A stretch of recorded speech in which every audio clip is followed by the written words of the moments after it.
When a child is dysregulated, it is our role as the adults in their lives to help them get back to a state of feeling safe and secure and calm. Today, I'm going to share 4 easy-to-use coping strategies that you can teach to your students to help them calm down when they become dysregulated. I'm Sasha Long. I'm a former special education teacher and board-certified behavior analyst, and I love strategies that are easy to use, that we can bring into our schools, bring into our homes, that will have real results. All right, I'm going to share 4 strategies today. 1 is teaching your child to name the emotion. 2, change of scenery. Go for a walk, get a drink of water. 3, deep breathing. And 4, using a fidget with choices. So let's talk about our first one. Okay, the first strategy is teaching your child to name their emotion. Now, this is something that adults struggle with, but this is an important skill to be able to communicate.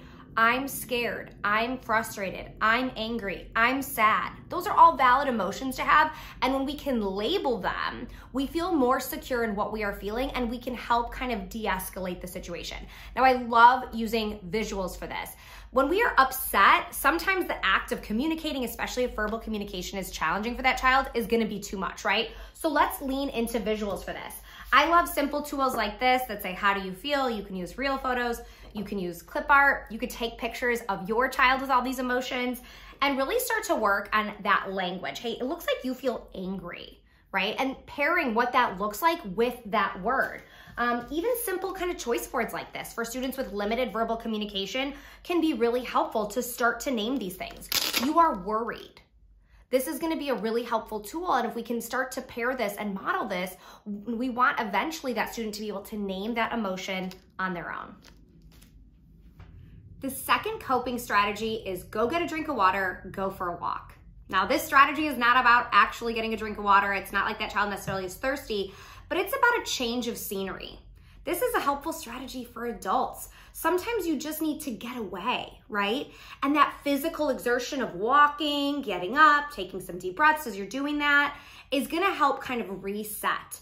Whatever triggers were in that environment are now removed. And this is such a helpful strategy for being able to come back new, fresh, and kind of start over. So if you're really in it and you're angry, and maybe our kids don't even know why they are angry, having that opportunity to get that change of scenery and come back is really key. Now I wanna take a quick detour on this strategy because when I'm helping a child de-escalate, I'm all about choices. Choices is such a powerful strategy. When kids are overwhelmed and in meltdown mode, it's typically communicating a lack of control. I want to give control back to that child by letting them make choices about what coping strategies they want to use. And I have lots of tools of different choice boards for coping strategies with real photos or with clip art, all kinds of cool things where there's, different choices for strategies. And I was looking at these and I was laughing because on every single one, there's the strategy, get a drink of water, take a walk, right? These are on all these. Take a walk, get a drink of water. So I want to be empowering students to select that. This is a written one. Remember, words are a visual too. This is things I can do when I feel worried. I can make a list of choices, take a break, get a stress ball, get a drink of water, right?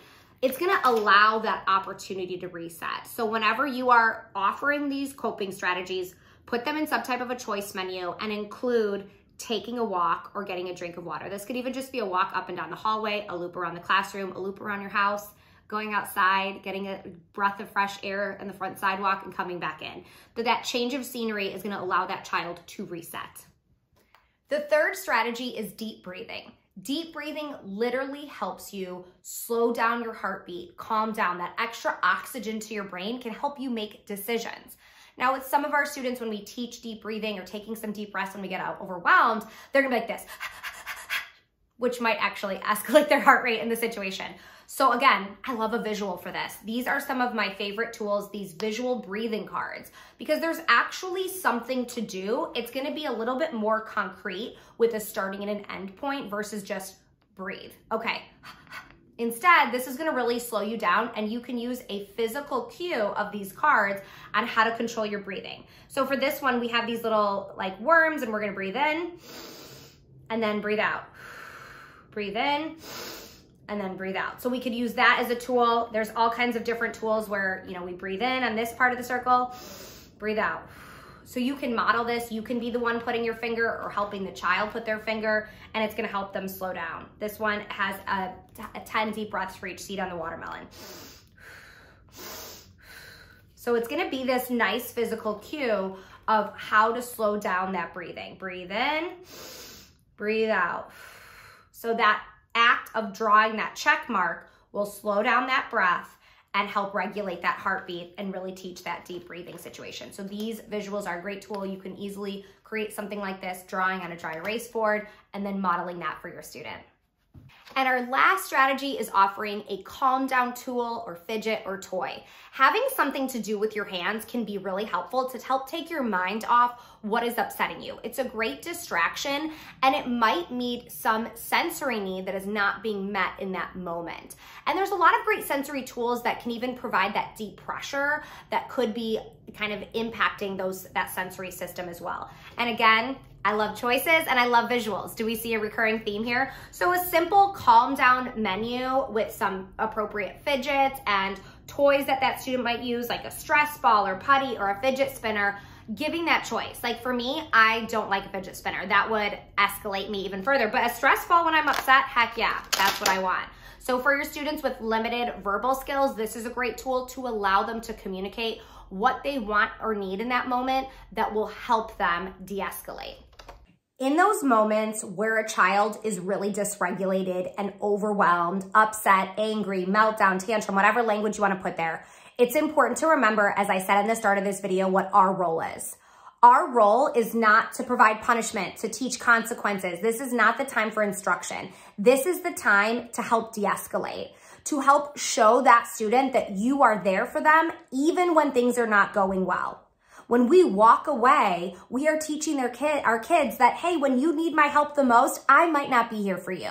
So provide that support. Choices, visuals was our recurring theme through our 4 strategies. And after our child has de-escalated, then we will have that opportunity for instruction. I'm Sasha Long, former special ed teacher and board certified behavior analyst, founder of the Autism Helper. Please follow my channel for more strategies for your classroom and your home.